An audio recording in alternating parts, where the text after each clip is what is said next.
നമ്മൾ എത്ര വലിയ ഉന്നതങ്ങളിൽ പോയാലും എത്ര വലിയ സ്ഥാനങ്ങളിൽ ഇരുന്നാലും 3 നേരവും നമുക്ക് കഴിക്കാൻ ഭക്ഷണം ഉണ്ടാക്കി തരുന്ന കർഷകരെ നമ്മൾ ആദരിക്കണം. നമ്മുടെ മാതാപിതാക്കളെ ആദരിക്കുന്നത് പോലെ കർഷകനോടൊരു ആദരവ് നമ്മുടെ ഹൃദയത്തിലുണ്ടാകണം.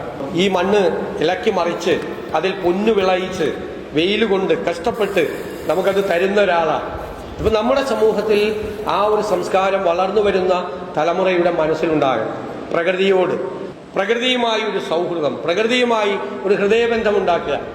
എത്ര ചരാചരങ്ങളാണ് നമ്മുടെ പ്രകൃതിയിലുള്ളത്. ആ പ്രകൃതിയെ തകർക്കാനുള്ള ഒരു നീക്കത്തെയും നമ്മൾ സമ്മതിക്കുന്നു. അത് നമ്മുടെ വീട്ടുവളപ്പിലായാലും പൊതുനിരത്തിലായാലും പൊതുപ്രദേശങ്ങളിലായാലും ആ പ്രകൃതിയെ സംരക്ഷിക്കണമെന്നുള്ള ഒരു ചിന്ത നമ്മുടെ മനസ്സിലുണ്ടാകണം.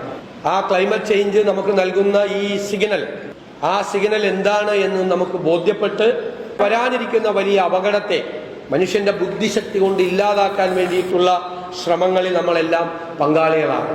യഥാർത്ഥത്തിൽ പരിസ്ഥിതിയുടെ മിത്രങ്ങൾ ആരാണ്? ഞാൻ പറയും കർഷകരാണ് പരിസ്ഥിതിയുടെ മിത്രങ്ങൾ. ചെടികൾ നട്ടുപിടിപ്പിച്ചും മരങ്ങൾ നട്ടുവളർത്തിയും പ്രകൃതിക്ക് പോറലേൽപ്പിക്കാതെ കാര്യങ്ങൾ ചെയ്യുന്നവരാണ് കർഷകർ. ആ കർഷകരെ നമ്മൾ പ്രോത്സാഹിപ്പിക്കണം. അവർക്ക് നമ്മൾ പദ്ധതികൾ ഉണ്ടാക്കി കൊടുക്കണം. കാർഷികമായ ഒരു സ്വയം പര്യാപ്തതയിലേക്ക് നമ്മൾ പോകണം.